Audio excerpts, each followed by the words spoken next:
Mas nós louvamos a Deus pela vida de vocês que aqui estão e engrandecemos ao Senhor e vamos dar sequência, porque temos essa necessidade de aprimorar sempre, de crescer sempre, de ajustar sempre. Se a gente quer uma igreja que progride, uma igreja que avança da forma correta. E hoje a gente vai falar nessa temática da excelência no servir, que é uma temática aí interessante, precisa, necessária, uma vez que todos nós, de alguma maneira, servimos em nossas igrejas das mais diversas formas, nas mais diversas funções, tendo como unidade em tudo isso que fazemos a necessidade de que todos esses serviços sejam bem feitos. Efésios 4,16 vai dizer que vai haver aumento do corpo, edificação do corpo, quando todo o corpo estiver bem ajustado com o auxílio de todas as juntas, produzindo edificação em amor. Então, todo o corpo bem ajustado com o auxílio de todas as juntas. É a única forma do corpo crescer, a única forma do corpo avançar é se cada um em sua função estiver produzindo um trabalho de excelência. Ok? Eu quero iniciar com esse texto de Eclesiastes 10:10. É um texto que eu gosto muito e que fala um pouco também dessa necessidade que nós temos de estar aqui, que é justamente por conta da preparação necessária para que o serviço seja bem feito e não seja cansativo. E o que diz Eclesiastes 10:10? Se o machado está cego e a sua lâmina não foi afiada, é preciso golpear com mais força. Agir com sabedoria assegura o sucesso. Salomão ele está garantindo que a força de um lenhador não é tudo o que ele precisa para poder ter sucesso na sua missão de derrubar uma árvore, mas a sua sabedoria em amolar o machado vai lhe produzir menos esforço e um resultado mais rápido e mais preciso. Então, alguém que não parou para amolar o machado está dando aí várias e várias batidas. Aquele que amolou com uma ou duas machadadas arranca a árvore que ele precisa arrancar e automaticamente a sua sabedoria lhe assegura sucesso com esforço menor, ok? E vamos falar um pouco sobre isso. Deus precisa de trabalhadores em todos os ambientes do reino. Eu falei aqui há algum tempo atrás uma parábola de dois peixinhos que eles moravam em um recife de corais, de coral no oceano, e eles tinham um sonho específico, que era conhecer o oceano. E eles ficavam ali sempre lamuriando, porque eles estavam naquele pequeno recife, e um dia passa uma velha tartaruga navegando, e eles, sabendo quanto ela era viajada, eles começam a suplicar para ela, dizendo, olha, me leva para conhecer o oceano. E a tartaruga, com muita calma, como esperado de sua espécie, ela com a sua sabedoria fala para eles, mas vocês já estão no oceano. E a resposta daqueles peixinhos é, mas aqui é só água, tudo que a gente olha é só água. E ela então responde para eles numa tréplica dizendo, mas o oceano é água. Em todos os lugares que você for, você vai estar no oceano. E essa é a consciência que a gente tem que ter.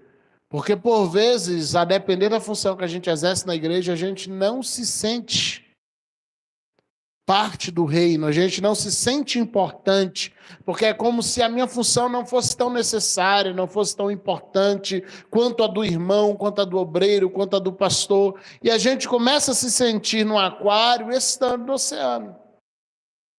E cada um de nós vai recebendo um conjunto de corais de Deus para que a gente tome conta, para que a gente trabalhe.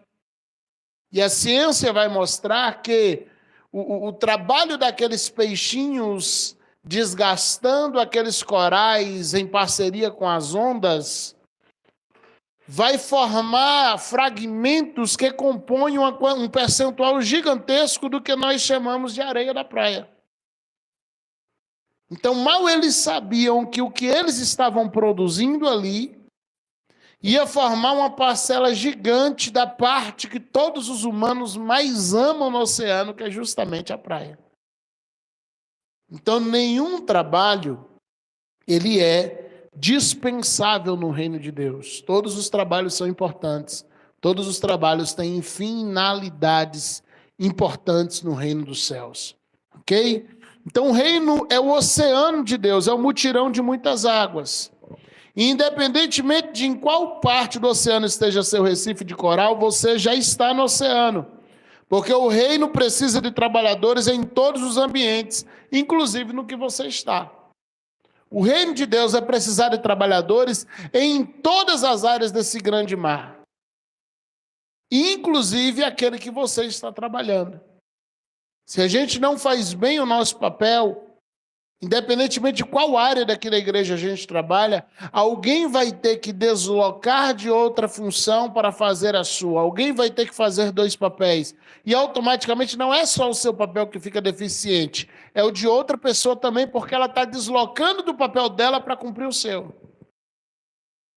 E a gente começa a ter pessoas cansadas dentro da igreja, porque elas estão fazendo muitos papéis para cobrir aquele outro que não está fazendo bem o seu papel. Existe uma soma, uma conta que diz que a igreja ela funciona no 80-20. É 20% trabalhando para satisfazer a necessidade de 80%. E a gente precisa, pelo menos, virar isso. Talvez a gente não consiga de 100% da igreja no trabalho, mas que pelo menos seja ao contrário, que seja 80% servindo 20%, não 20% tendo que servir 80%. Porque senão a gente vai sobrecarregando, porque pessoas vão abandonando suas funções, abandonando seus papéis. Ok? Se não tivermos cuidado, nos tornamos ruins naquilo que fazemos por não entendermos o valor do ministério que Jesus nos entregou. E aqui está o ponto mais fraco da excelência. Ou da falta dela, né? Porque eu começo a desvalorizar o que eu estou, é como aquele obreiro na igreja que tem lá aquela escala de cooperador, diácono, presbítero, né? As igrejas têm um conjunto hierárquico bem grande de cargos, e aí a pessoa começa a fazer mal o que ela está fazendo porque ela queria já estar no próximo cargo. Ela começa a ver o próximo cargo como uma meta. E quando ela não chega lá, ela faz mal o que ela está fazendo agora. O resultado disso é que ela não cresce para o próximo cargo porque ela se torna ruim aonde ela está agora. E a gente precisa fazer bem o que a gente está fazendo. Porque quando eu desvalorizo o que Deus já me deu, eu começo a me tornar ruim naquilo. Então eu faço uma portaria ruim, eu passo o envelope de modo ruim, eu atendo a igreja de um modo ruim. Eu atendo os irmãos de um modo ruim. E a igreja começa a ser ruim para o visitante. Porque ele está sendo recebido por pessoas que trabalham com má vontade. Que trabalham sem o seu coração estar empenhado naquilo. Ok? Então, visamos o crescimento a partir de uma ótica cultural de mudança de cargo. Essa é a visão que todo mundo tem. Fulano está crescendo, ele era obreiro, agora ele é diácono. Ele era diácono, agora ele é pastor. Ele era pastor, agora ele é apóstolo. Uau, ele está crescendo. E aí, se eu troco de cargo, eu estou crescendo. Se eu ficar mais um ano no cargo, eu não cresci. Essa é uma ótica cultural que foi implantada na nossa cabeça, que a gente trabalha para subir de cargo, a gente não trabalha para melhorar no que a gente faz. A gente trabalha para alcançar o próximo cargo. Então, toda vez que o pastor tem um bom diácono, na cabeça cultural da igreja, o pastor tem que perder esse diácono para transformar ele em presbítero. E às vezes ele nem vira um bom presbítero, ele só deixa de ser diácono, então o pastor perde o diácono e o presbítero. Ou evangelista, ou missionário, conforme o hábito hierárquico de cada igreja. Então ele tem um bom obreiro ali, mas ele tem que tirar aquele obreiro dali, porque senão aquele obreiro não se sente crescendo. E essa é uma ótica cultural errada. A gente precisa olhar para onde Jesus nos colocou e dizer, eu vou ser o melhor nisso aqui. Se algum dia o Senhor me colocar numa posição diferente, ok. Mas eu preciso ser bom nisso aqui que eu faço. Eu preciso ser bom nisso aqui que eu estou progredindo. Que está em minhas mãos, que eu estou cuidando. Eu preciso ser bom nisso. Então essa ótica ela é errada. E ela causa essa frustração. Algum microfone ligado? Será que não é os de cabo, não? Desliga os retornos deles. Ela causa essa frustração por não estar crescendo conforme a nossa ótica. E essa frustração, ela começa a nos fazer mal. E a gente faz mal aquilo que Deus entregou a gente para fazer. Porque fica obreiro frustrado. Obreiro que acha que não está sendo valorizado. Obreiro que acha que a igreja não está cuidando dele. Obreiro que acha que a igreja não está valorizando. É porque eu não sou visto. É porque eu não sou valorizado. É porque eu não sou isso. É porque eu não sou aquilo outro. Essa mudança de carga ela vai acontecer em algum momento. É natural que aconteça. Agora a gente precisa entender que nesse momento o Senhor me colocou nessa função. Se eu cuido da mídia, como a irmã Sara que está aqui cuida. Se eu cuido da portaria, se eu cuido da oferta, se eu cuido do Kids, como os irmãos que estão aqui na liderança do Kids. Se eu cuido dos jovens, se eu cuido dos homens, das mulheres. O Senhor me colocou nessa função. Ou mesmo quanto participante. Tem gente que ele quer, por exemplo, às vezes ele serve aqui no grupo de mulheres e também um obreiro, e aí é uma péssima participante do grupo de mulheres, mas está louco para ocupar cargos de liderança em outro setor. Mas se você não é bom naquilo que você é liderado, como você pode liderar? Se você não faz bem no setor onde você é liderado, como você vai ter condições de liderar? Então são questões que a gente precisa reavaliar. São questões que a gente precisa colocar no papel, parar, pensar e dizer, eu preciso ser bom aonde o Senhor está me colocando. Ok? Por quê? Porque crescer não é trocar de cargo. Crescer é se tornar cada dia melhor naquilo que você já faz. Crescer não é trocar de cargo. Não é aquela questão de, eu estou crescendo porque eu estou trocando de cargo. Eu falava isso aqui ontem na aula aqui no ITPV. Por vezes, a gente vai ganhar cargos da igreja que nem a própria igreja reconhece. A gente ganha cargos da liderança. E a igreja começa a ter dificuldade de nos ver naquele cargo. Por quê? Porque o cargo veio da liderança, mas eu não tenho as credenciais de moral, e aqui a diferença entre poder e autoridade. Você recebe o poder, mas você não está revestido de autoridade para estar naquele cargo. Então você está com o poder na mão, eu sou tal coisa, eu sou pastor, mas você não tem autoridade do céu para que a igreja te reconheça como pastor. E aí você está com poder, mas você não tem autoridade. Você ganhou um cargo, mas você não foi credenciado por Deus para estar naquela função. Porque às vezes Deus queria te usar de outro modo.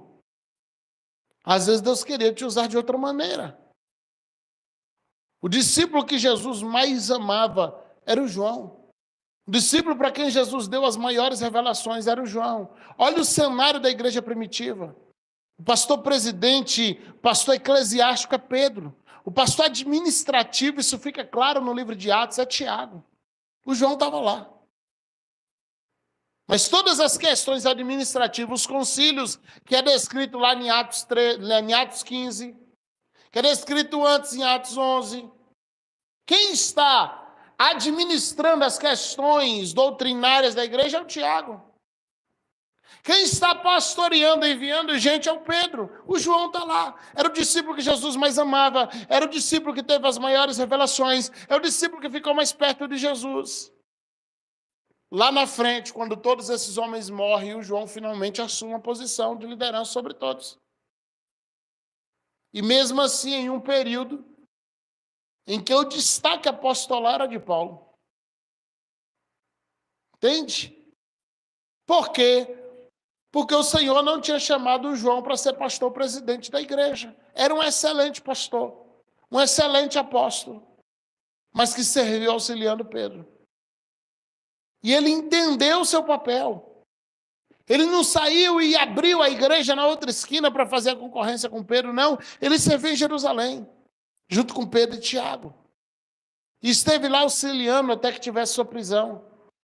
E só então, lá na frente, quando ele finalmente é liberto, volta da ilha de Pátimos, nós temos a história do João agora em Éfeso. Mas nessa ocasião, todos os outros apóstolos já estavam mortos. Enquanto os apóstolos pastorearam, João serviu naquela igreja. E a gente precisa compreender o nosso papel. Imagine se nós estivéssemos, porque hoje tem as revelações que nós temos no Evangelho do João. João estivesse frustrado, eu não vou fazer mais nada. Todos os discípulos registram o último ano e meio do ministério de Jesus, somente João registra o primeiro ano. Se João frustra e não registra para nós teríamos um vácuo muito maior do ministério de Cristo. Muito maior. Mas ele estava lá registrando e contando aquilo que os outros não escreveram. Ele estava lá servindo na igreja, depois deixando para nós suas epístolas. E por fim a carta das revelações de Apocalipse. É entendendo o papel dele, entendendo o que ele foi chamado para fazer e se tornando cada dia melhor naquilo que Deus usava ele.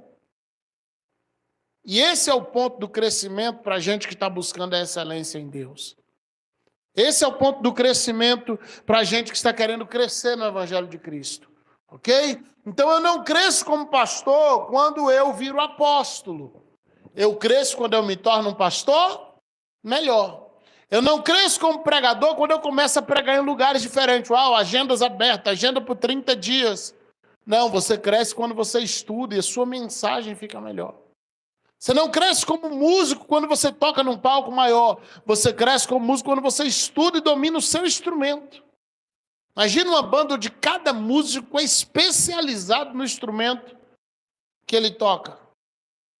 Eu estava ouvindo esses dias atrás o testemunho do Alex Gonzaga, e ele falando do início da banda, né? Eles foram para a primeira igreja batista lá esqueci a cidade agora que eles moram. E aí conheceram o Lenito, que já tocava na orquestra da igreja. E aí eles falando que começaram e montaram a banda, tudo muito simples. E chega um momento da história deles no início ali, que eles falam, a gente precisa, se a gente quer crescer, parar e estudar. E começou cada um a estudar pesado, fazer cursos pesados, cada um no seu instrumento. A banda se reencontra um ano depois, recomeça. E agora, o primeiro CD que eles lançam, estoura e vira esse sucesso que é até hoje. Novo Som teve aqui agora recente, cantando músicas que eles gravaram em 1992, e a gente via velhos e crianças cantando junto. Porque em algum momento pararam, e cada um foi se especializar no seu instrumento. Então eu não cresço como músico quando, eu estou tendo oportunidades maiores, o palco maior, o cachê maior. Não, eu cresço quando eu me aprimoro no instrumento que eu toco. Eu me torno bom nisso. Ao ponto de alguém dizer, olha, quando eu for montar uma banda, eu quero fulano. Olha, para pregar aqui, eu quero pastor fulano, eu quero pregador fulano. É porque ele é famoso? Não, porque ele carrega uma palavra fundamentada. Você cresceu como pregador. Você cresceu como pastor. Você se aprimorou, você está errando menos. É esse crescimento que a gente precisa buscar em Deus. E aqui tem mais um alerta para a gente. Não é o tamanho do palco que define o seu tamanho. É o nível de excelência do seu trabalho que define o tamanho que você já alcançou. Então, o seu tamanho em Deus não é medido pelo tamanho do palco onde você se apresenta, mas pelo nível de excelência do seu trabalho. A gente pode pegar um vídeo de um grande palco, olhar e não dar nada, ou você pode pegar, como às vezes a gente vê um vídeo de uma criança tocando um violão em casa e a gente fica admirado pela excelência do que ele faz. Você pode pegar um vídeo de um pregador pregando no grande palco e você olhar e dizer, ok, levaram lá, bonzinho. Ou você pode pegar um vídeo de alguém liberando uma simples palavra na internet, isso é uma palavra profunda, que você vai querer ouvir, repetir, compartilhar para outras pessoas. Então, o seu tamanho não é medido pelo tamanho do seu palco. É medido pela excelência do que você está fazendo. Então, eu não cresço quando... agora eu cresci, pastor. Eu ficava lá na porta e eu vou estar na escala aqui para pregar. Não, você cresce quando as pessoas começam a vir para a igreja dizendo, eu gosto de ir lá por causa da recepção. Você cresceu. Você amadureceu. Você avançou. Porque agora você está atraindo pessoas com a excelência do seu trabalho. Você está atraindo pessoas com a excelência do que você faz. Falava aqui há alguns dias sobre o cuidado a se ter em um momento de entrega, às vezes de envelope, de ofertas. E às vezes um visitante descrente pede um envelope para poder ofertar na igreja. Os crentes não estão ofertando, irmão. E vem uma pessoa que nem é evangélica, ela quer ofertar. E a gente chega lá com o envelope. Você tem noção do que é uma pessoa que não deve nada para a gente e quer ofertar aqui? Quem está aqui todo dia usando papel higiênico, copo descartável, água mineral, tudo, às vezes não se sente na responsabilidade de colaborar. E alguém que vem um único dia quer ofertar, quer contribuir com as despesas dessa casa. Então a gente vai entregar um envelope para uma pessoa dessa, como é com um sorriso, é agradecendo que Deus te abençoe, que Jesus te recompense. Obrigado, fico feliz que você queira ofertar aqui na igreja. Você incentiva ela, você agradece a ela. Ela entende agora que ela está ofertando no lugar certo. Por quê? Porque alguém ficou feliz e a abençoou em sua oferta. Mas não, toma, e sai. Às vezes a gente vai receber a ceia, não sabe se o irmão está entregando a ceia até com raiva, a irmã. Não, você está entregando o corpo e o sangue de Cristo, o maior símbolo da nossa aliança com o Senhor. Isso tem que ser feito com alegria. Vamos abrir o culto, a gente chega aqui para fazer a oração inicial. Pode ser, irmãos, vamos começar. Fica de pé, nós vamos orar agora. Sabe, você já começa o culto assim, meu Deus. Não dá aquele desânimo? Já viu, já teve no culto que alguém começou assim? Irmãos, agora é a hora da oferta. Então, vocês que trouxeram seu dízimo, sua oferta e oferta, viu, não rouba o Senhor, não, que Malaquias 3,10 diz que o homem rouba o Senhor. Sabe, dá raiva. Falou, eu ia ofertar, mas quer saber? Eu não vou ofertar mais não. Mas tudo que você faz para o Senhor, quando você faz com alegria, transmitindo a alegria do Senhor. Você chega aqui, dá uma boa noite, um graça e paz, e você começa o culto com felicidade, com alegria, recebendo bem os irmãos, incentivando eles a falar com alguém que está do lado, a dar umas boas-vindas, e aquele culto já começa diferente. Quando o Ministério de Louvor vem louvar, já pega um público que já está acordado. A gente não leva 2 hinos para despertar o pessoal. Às vezes a gente vai fazer o louvor e canta aqui na frente 40 minutos com o olho fechado, não fala com ninguém, não olha para ninguém, não tem interação nenhuma. E no final a gente diz, o culto estava frio. Mas como é que não está frio? Se aqui na frente você é um ministro de louvor. É você que dita o nível que o fogo vai acender, porque é você que está abanando. Se fosse uma fogueira, uma churrasqueira, quem está aqui na frente é quem está com o abanador. Então é você que para antes, quando chega no nível baixo que você acha que já está bom, ou é você que continua até que o fogo chegue no nível alto. A igreja vai adorar, a unção vai vir sobre cada um de modo individual, ok, mas é você que está aqui na frente ministrando. É por isso que eu não sou a favor daquela cultura de que a igreja tem que dar oportunidade para todo mundo, porque a gente aprendeu assim que se eu não estiver aqui na frente, com o microfone na mão, cantando, eu não estou adorando a Deus, que a igreja não pode ter alguém mais preparado para fazer o louvor lá na frente, mas quem está aqui na frente tem uma obrigação incrível e terrível de conduzir a igreja, conduzir a adoração da igreja, e isso é muito sério. Isso não é algo que a gente pode simplesmente ignorar e fazer de qualquer jeito para manter uma cultura. A gente precisa ter noção do que a gente está fazendo. Para que a gente faça isso de uma maneira que o Espírito Santo tenha liberdade, os corações sejam abertos e você vai criando um ambiente para que Deus se manifeste. Ok? Então vamos lá, Deus é um Deus de excelência. Tudo o que Deus fez foi perfeito. Tudo que Deus fez foi muito bom. A beleza agrada o coração de Deus. Deus vai fazendo a criação e viu Deus que era bom. E viu Deus que era bom. Chega no 7º dia e viu Deus que era muito bom. Porque agora a criação está completa, está perfeita. Tudo que Deus fez foi perfeito. A Bíblia vai dizer que ele viu formosura, ele colocou e ele viu formosura em tudo que ele fez. Então, além de perfeito, tudo que Deus fez foi bonito. E a beleza agrada o coração de Deus. A excelência agrada o coração de Deus. Se a gente quer servir na igreja com qualidade, a gente precisa fazer de um modo que seja bonito. Ah, mas eu não estou fazendo para os homens, não, eu estou fazendo para Deus. Se é para Deus mesmo, qualquer jeito serve. Eu não sei fazer, não, mas é para o Senhor. Não estou fazendo para ninguém, mas o povo está te ouvindo. O povo é obrigado a te ouvir. Se tu não tem compromisso com ninguém, faça no seu quarto. Aqui na frente você está fazendo para pessoas. Você faz para o Senhor. O que a Bíblia vai dizer em Hebreus 6,10? Que o Senhor não é injusto para se esquecer de nenhuma obra que você fez para Ele, enquanto você servia os santos. Então, como é que eu faço para Deus? Servindo pessoas.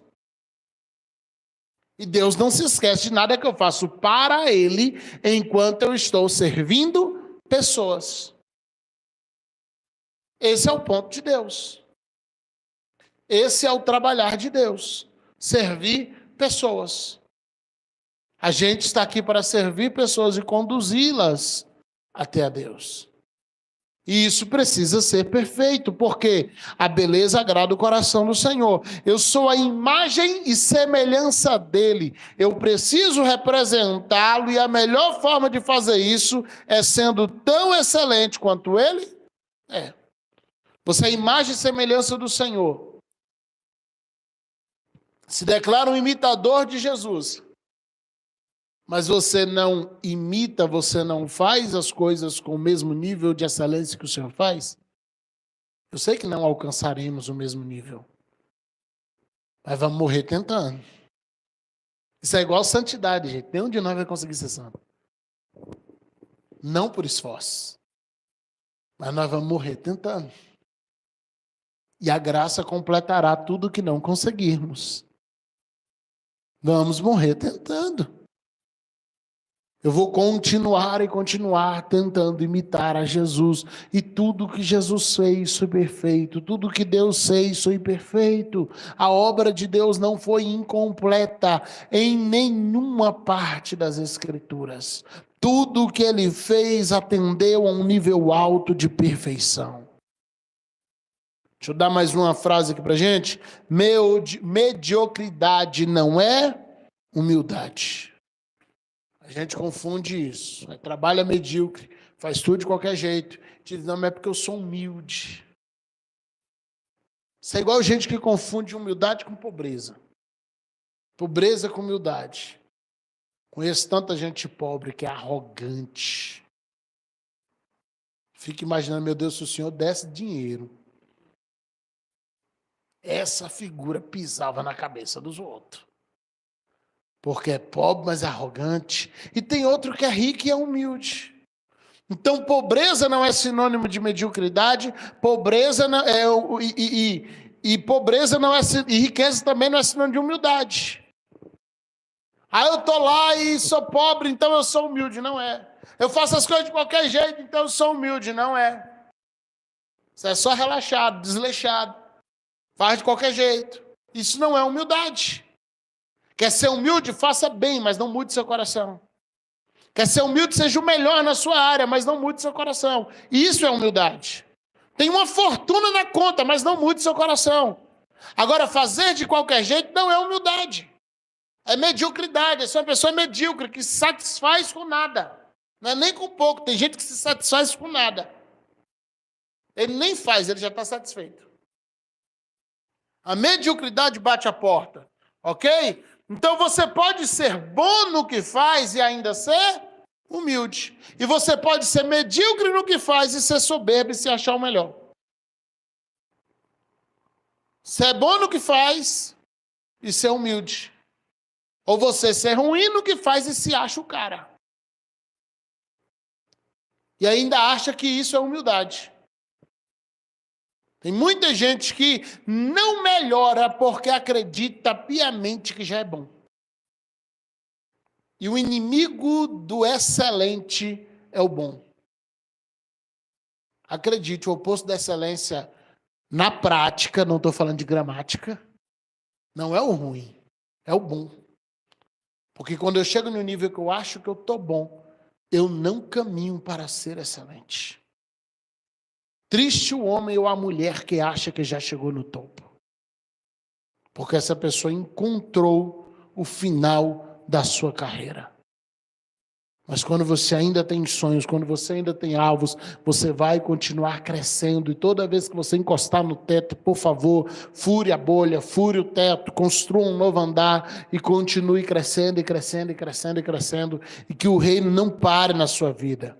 Então, como eu distingo quem é bom e de quem só é metido, pastor?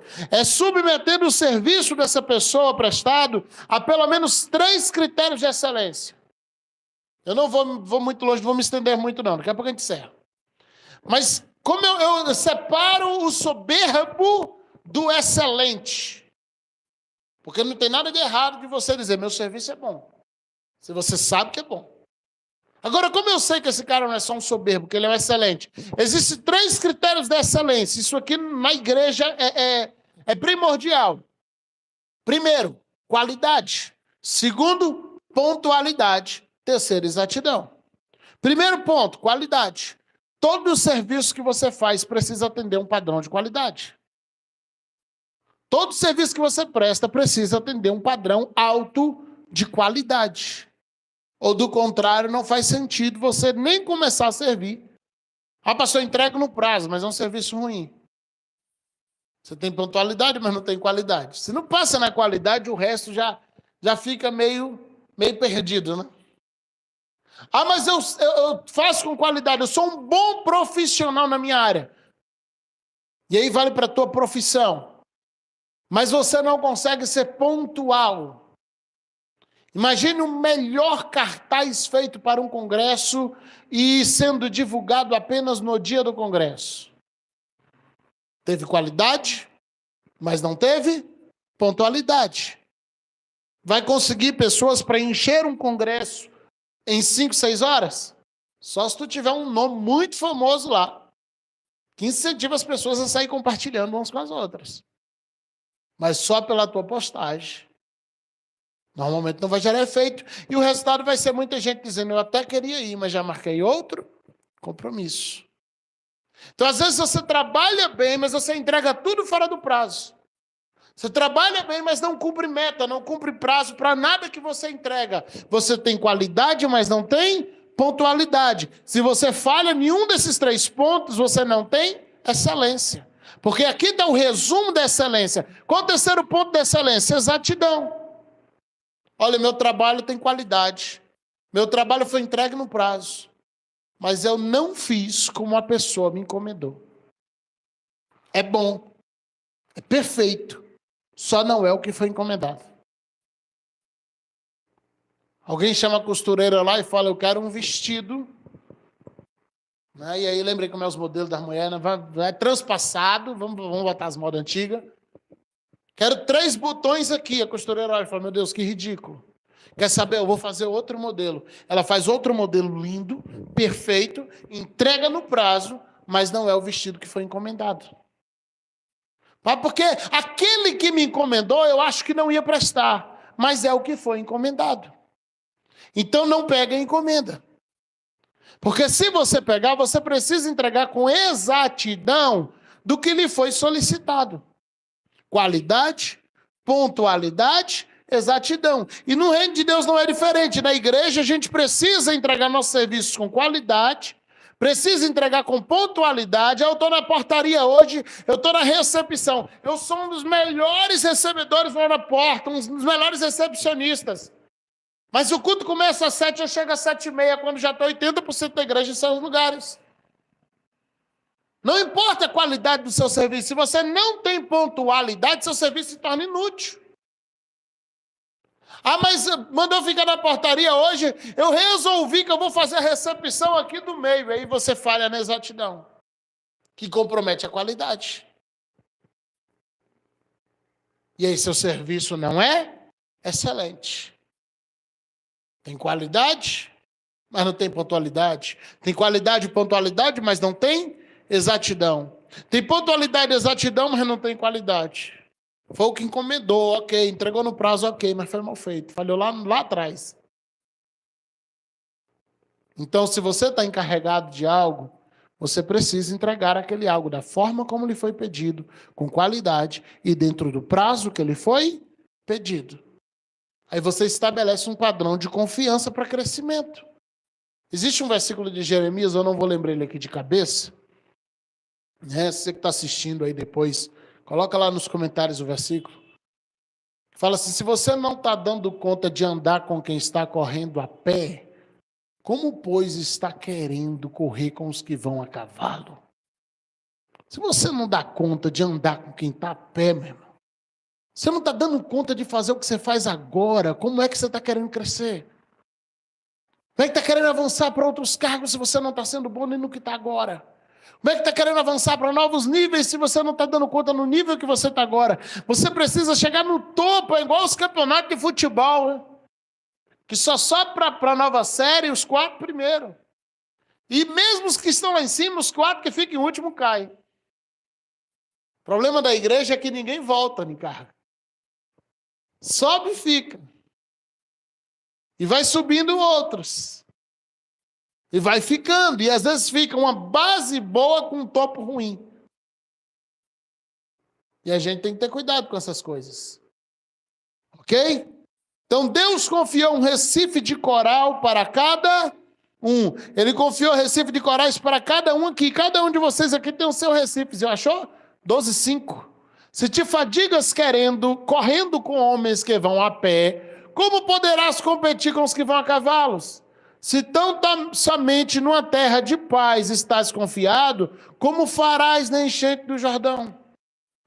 Tu está cansado com gente que está andando a pé, mas está querendo competir com quem anda a cavalo. É entender em que posição eu estou em Deus. Porque a gente tem a mania de só se enxergar no topo. E às vezes você tem que olhar e dizer, ó, do nível de 1 a 100 eu estou no 5. Entender que posição eu estou, ver quem está no mesmo nível que eu, e no momento minha competição é com eles, não é com os próximos. Porque tem gente que está aqui no 5, no 10, querendo competir com quem está com 50. É entender aonde você está em Deus. E essa é uma pergunta diária que todo obreiro tem que fazer. Qual o meu posicionamento em Deus? Se fosse colocar em nível de 1 a 100, da excelência do meu trabalho, da pontualidade, da exatidão, do meu desenvolvimento de mensagem que eu pregava há 5 anos atrás e que eu prego hoje, melhorou enquanto, meu desenvolvimento em louvor, meu desenvolvimento em portaria, meu desenvolvimento no Kids, no social, em cada setor que vocês estão aqui, o quanto isso está avançando, ou será que você não está estagnado, ou pior, até regredindo?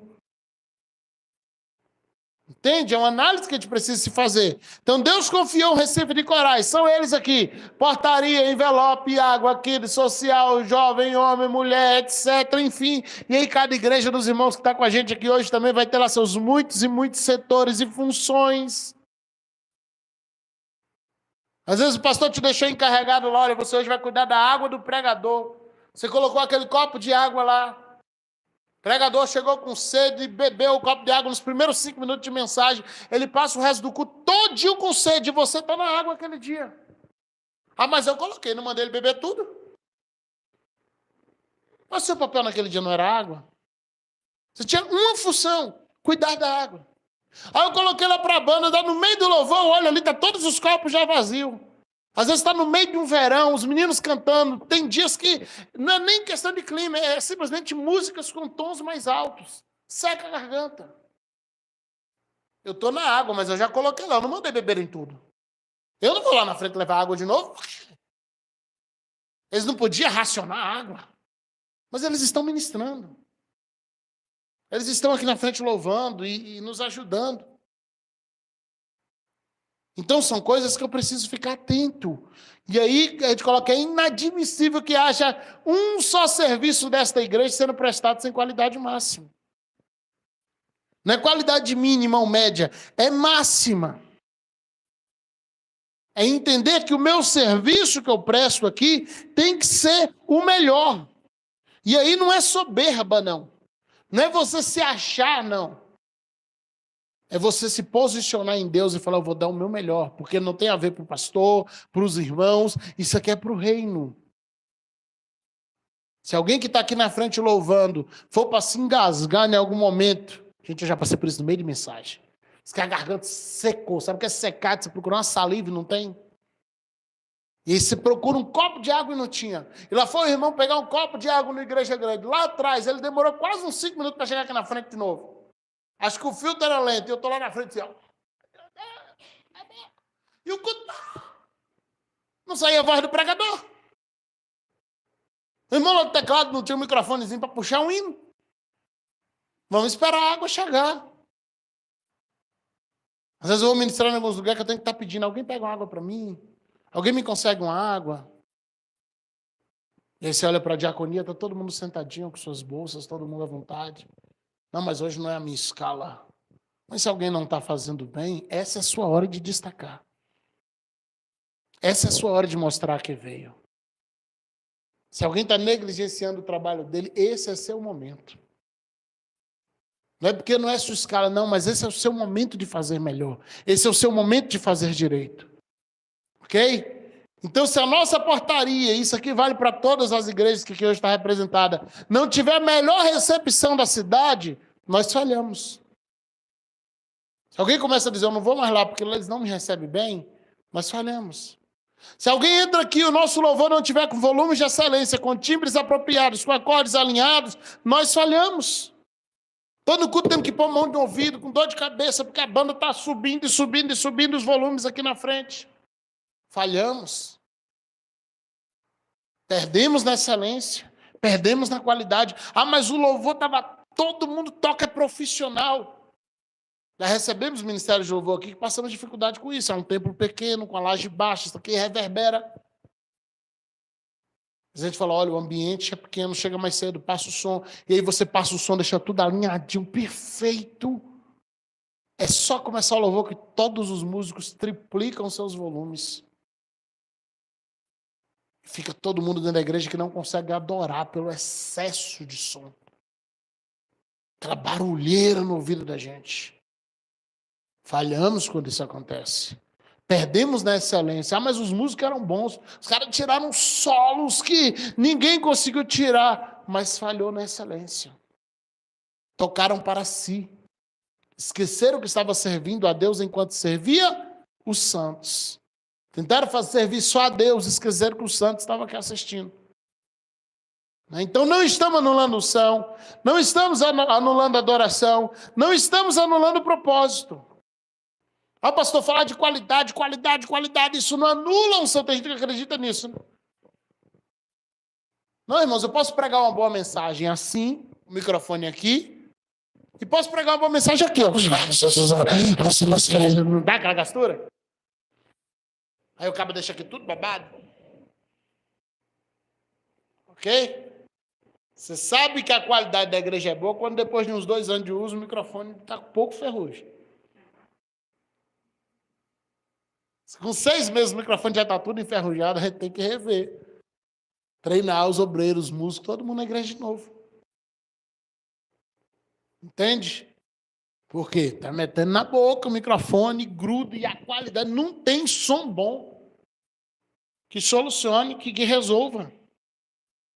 Porque o cabo acha que o microfone é sorvete.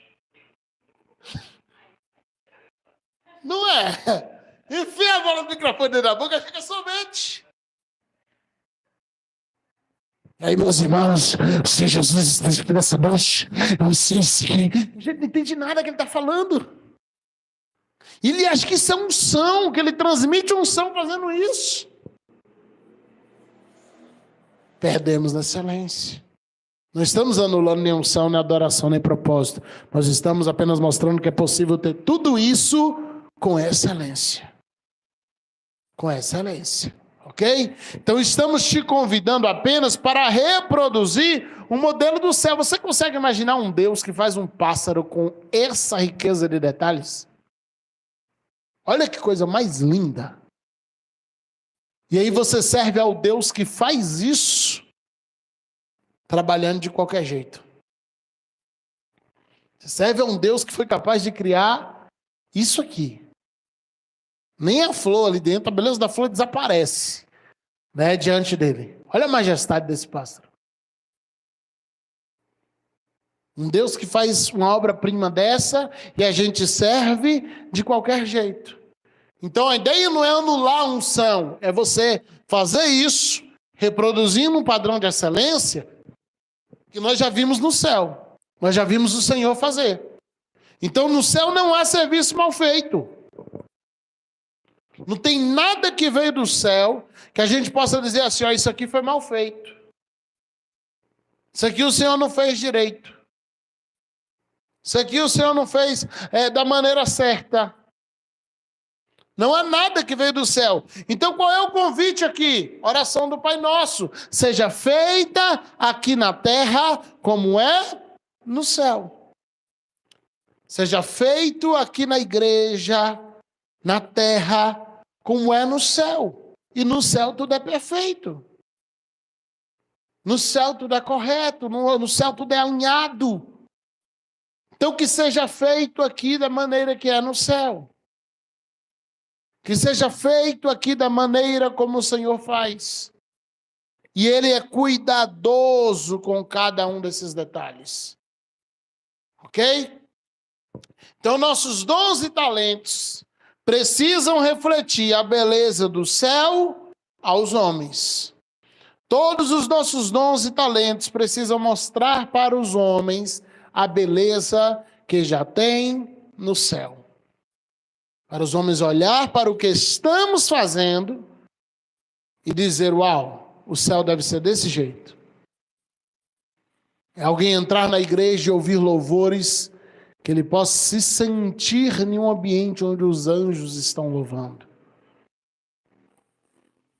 E não simplesmente num show de rock com todos os volumes alterados, que leve a uma loucura cerebral de tanto barulho.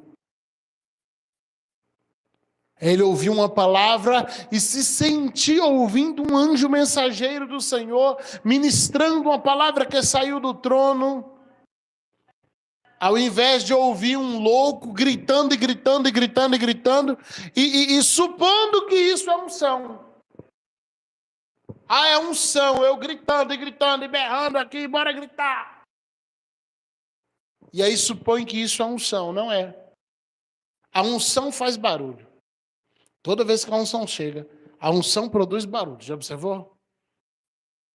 Só que, ao contrário, não funciona. Barulho não produz unção.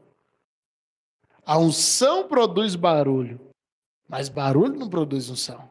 Todas as vezes que a unção desce no culto, ela se manifesta com barulho. Há sempre um forte barulho quando a unção chega. Mas todo barulho antes da chegada da unção é só um monte de lata vazia batendo que incomoda. Incomoda muito. Ok? Vamos falar aqui lá de Antigo Testamento. 1 Reis 10, a rainha de Sabá visita Salomão. Né? Botando uma foto cachê ali, mas a mulher não era branca não, a rainha de Sabá era negra. Ela sai lá das regiões da África para vir visitar Salomão. Para conhecer a sabedoria de Salomão. Olha o que a Bíblia vai falar sobre os comentários dela. 1 Reis 10, versículos 4 e 5.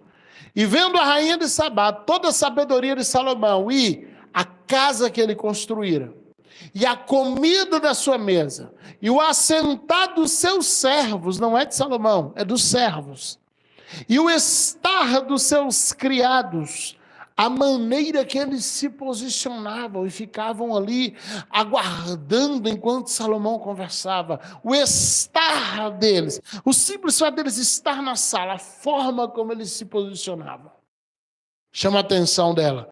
E as vestes deles, e dos seus copeiros, e os holocaustos que oferecia na casa do Senhor, ficou fora de si. Ela veio de longe para conhecer a sabedoria de Salomão. Agora, tudo que ela está vendo é a sabedoria dele expressada na excelência daquilo que ele e seus criados estão fazendo. E o que ela está admirando? A casa, com certeza estava arrumada. O que ela está admirando? A comida, que foi colocada de um modo excelente, estava com um sabor excelente, feito por alguém com amor, com profissionalismo, o assentar dos servos. Sabia que as pessoas que vêm na igreja observam isso? Hoje, graças a Deus, ainda que isso é cultural, não tenho nada contra, viu, gente? É uma questão cultural de cada igreja. Mas diminuiu 90% o número de igrejas com cadeiras no púlpito. É cultural, não tem nada de errado com isso não, por favor. Mas o tempo. Você botava a cadeira no púlpito, eu vou me expor ao ridículo. Precisaria de mais duas aqui. E aí o obreiro sentava lá no púlpito, abria as pernas, parecendo que ia parir. Os dois braços nas cadeiras do lado. Era assim? Fora quando não ia uma irmã lá na frente, queria sentar do mesmo jeito. Outra hora o camarada estava lá todo desengonçado. O assentar dos servos. O estar dos criados. Está ali na porta. Sua paz, eu ia até entrar, mas sabe, que o irmão está tão cansado que o culto não deve estar bom, não. Você conhece alguém que vive escorado? Já viu alguém assim? Onde ele chega, ele escora. É um jeito rápido de se escorar em alguma coisa. Não consegue ficar solto em nada. Eu conheço uns 4 assim, encostado. Vai abrir. Ela teve tanto cuidado, tadinho. A pessoa onde chega, escora. Assim. Ali a gente teve que colocar uns canos ali, ó, nos beirão. Estava sujando a roupa dos escoradores tudo. Os irmãos escoravam, pastor, perdi a blusa. Acho que eu vou tirar os canos de novo para o pessoal voltar. De onde ele chega, ele escora. Ele fica parecendo um bêbado. O estar dos criados, a forma como eles ficavam, a postura. Você está representando o céu. A sua postura conta. Seu posicionamento conta. A forma como você se move conta. As pessoas olham isso. Sabe, eu sempre falo isso quando a gente está ministrando aula de homilética, a nossa movimentação no púlpito, ela tem um papel incrível na captação da mensagem que as pessoas têm. Eu falo isso aqui em homilética direto. A gente vai ter nesse semestre agora do TPV, vai ser a última matéria, acho que cai em novembro. Matéria de homilética. Por que eu me movo quando eu estou pregando e às vezes as pessoas acham que é só porque a gente é agoniado? Você não percebe. Você ainda está olhando para mim, mas os seus olhos trocou o fundo. E ele descansou de lá, de onde você estava olhando no instante. Então, para o seu cérebro, aqui é um cenário novo, você está olhando para aqui agora. Você começa a olhar detalhes lá atrás, e antes que você se distraia, eu trago o seu olho para o lado de cá. Isso descansa você de lá. Isso descansa, daqui a pouco eu te trago aqui para o meio. E eu vou me movendo para que o seu cérebro não se canse. Então você não ouve 1 hora de mensagem. Você ouve pedaços de 5 minutos e 5 minutos e 5 minutos que não te cansam porque são pedaços pequenos. E toda vez que o seu cérebro está cansado daqui, eu te levo para outro cenário e no seu cérebro isso reinicia. Agora, imagina 2 cenários da pregação. Estou falando de movimentação. O pregador estagnado, a turminha do pedestal, que ele fica pregando só aqui, parado, e você fica lá com uma visão. Hoje nós estamos aqui na igreja filmando com o celular, fundo único. Futuramente, em nome de Jesus, a gente vai ter um sistema de câmeras aqui, a gente quer botar pelo menos 3. Para que quem está em casa também não sofra essa questão da estagnação de fundo. Porque hoje na nossa câmera está com imagem única. E isso é ruim. cansa quem está assistindo online. Porque ele fica com fundo só. Agora imagina 2 cenários. Quem está aqui travado, o pregador que prega só aqui, ó. E você vai cansar dele fácil, com 20 minutos no máximo. Se ele for muito bom, ele te leva até 25 sem você cansar. Mas você não vai passar disso sem cansar. Ou o loucão, que ele pega aqui, começa a pregar, e aí ele dispara a pregar correndo, né? Jesus se passando. Eu não sei o que. Daqui a pouco você sabe, já está cansado. Para! Quieta! Em nome de Jesus! Eu pastorei uma igreja que ela tinha um púlpito bem alto. Bem alto. E tinha um obreiro que ele pregava, minha esposa vai lembrar desse cenário, e ele pulava do púlpito. O batente era muito alto. Ele pulava de um lado e subia do outro. Não tinha jarros. Um dos jarros a irmã tinha quebrado no mistério. Minha esposa comprou um jarro de gesso, um negócio, um pilar, o sonho dela, gente. Primeiro dia a irmã resolveu rodou lá, veio, pá! O Espírito Santo quebrou o jarro. Então, sigamos. Né? E a irmã ainda caiu lá mostrando tudo que não devia. Mas que foi o Espírito, então não vamos discutir essa questão. Vamos lá. Ficamos sem jarros. Perdemos o jarro. Ficava um só, ficava feio, tiramos o jarro. Então o povo estava sem jarro. Então facilitava para ele. Ele pulava aqui, subia cá, pulava. Mas isso era numa velocidade que a gente ficava se perguntando que hora exatamente ele ia tropeçar e cair. Então você já não prestava atenção na mensagem. A descida a gente sabe que ele dava conta, mas a subida que ele pulava do mesmo nível, e o púlpito tinha uns 50, 60 centímetros, era um púlpito alto. E a gente ficava, agora cai, agora tropeça. Senhor, segura, Senhor, guarda. E, gente, você não presta mais atenção na mensagem. O mover, o estar, o assentar, a comida, as vestes. Entende? Imagina eu chegando aqui para pregar com terno rosa-choque, que nós já vimos um pregador. Você não vai prestar atenção em nada que eu estou falando, acredite, você vai ficar olhando para o meu terno. A irmã sai para pregar em outra igreja, você tem que dar uma olhada nas redes sociais da igreja. Avalia. São coisas pequenas. Talvez você vai chegar lá com uma calça pantalona, boa, minha esposa ama uma calça pantalona, confortável, comportada, mas naquela igreja é calça de mulher do diabo. Tua mensagem vai ser perdida. Porque vão estar olhando tua veste, não vão prestar atenção no que você está falando. Aí vou para uma igreja onde todo mundo está lá, todo esporte, eu vou de terno. Todo mundo vai ficar olhando, como um pastor falou comigo uma vez, por que tu veio todo agasalhado? Mas aí na outra igreja, todo obreiro tem que ir de terno, até os jovens da igreja vêm para a igreja de terno. E eu chego lá todo esporte, eu perco a mensagem. Estão olhando? Às vezes, pastor, mas aí é eles que... Não importa, a casa tem uma tradição, se você vai lá, você aceitou o convite, respeita. Porque isso também importa. Eu fui numa igreja que os obreiros lá, era tudo, parece que eles malhavam tudo junto. Pensa numa igreja dos caras bombados. Eu briguei com minha esposa um dia e falei assim, se eu sou crente procurando uma igreja, eu não congregava lá não, que eu ia ficar com o minha mulher ficando nos obreiros lá na frente. E aí os caras tudo de baby lookzinha para ficar com os muque, tudo. Sabe, o cara que vestia GG com blusa M. A manguinha aqui. Parecia que você estava numa competição de fisiculturismo. Esqueciam que estavam na igreja. Evangelista não sei quem, missionário não sei quem. Subia cada um lá na frente, pior do que o outro. Os caras tudo bombadão com as blusinhas, sabe? A blusa da esposa. Esquece que está na igreja. Entende? Quer ir para a academia mostrando seus bíceps? Vá, mas ali é uma igreja. É a doutrina, os usos e costumes? Não, é respeito à casa, isso é ética. E ética, ela está acima de qualquer portaria local. Eu respeito o ambiente. A depender do juiz ou do escrivão, se eu for no cartório vestido de certa forma, não me deixa entrar. E se eu insistir em ficar, eu posso sair de lá preso. Que eu já vi isso em Itamaraju, de alguém tentar chamar a polícia para o senhor, porque ele não queria fechar 2 botões na camisa. Vai entrou com a blusa aberta até aqui no meio dos peitos, e o rapaz foi pedindo para ele fechar, foi pedindo, falou, se o senhor não fechar ou sair, eu vou chamar a polícia.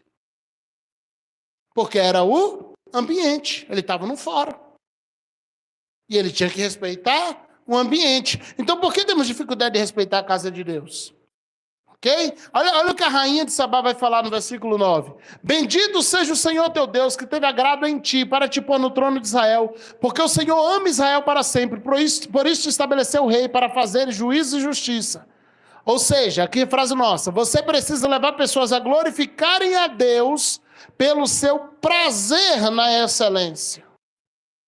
As pessoas vão começar a glorificar a Deus pelo teu serviço, pelo serviço bem prestado, pela excelência que você tem.